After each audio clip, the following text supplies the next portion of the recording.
Un très bon CV, c'est un CV où le recruteur retrouve des éléments clés très rapidement.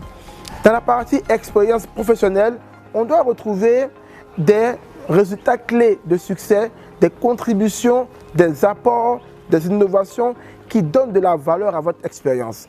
On retrouve très souvent beaucoup de tâches et beaucoup de missions.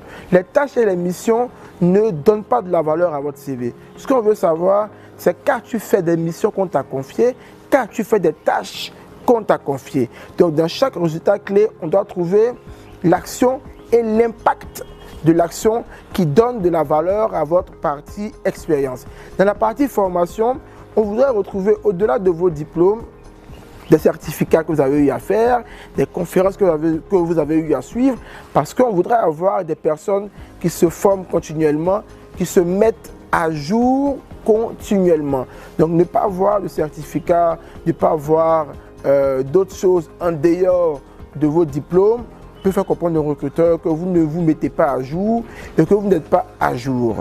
Autre élément clé dans votre CV, c'est l'authenticité. Beaucoup de CV aujourd'hui dans lesquels on retrouve, on va dire, des compétences sous-évaluées ou surévaluées, ne rencontrent pas le succès.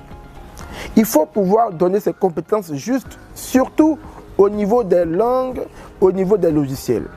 Et au niveau des compétences techniques, il faut être très spécifique. Quand je dis par exemple que je fais de la communication, c'est très vague. Parce que dans le mot communication, on retrouve beaucoup de mots-clés.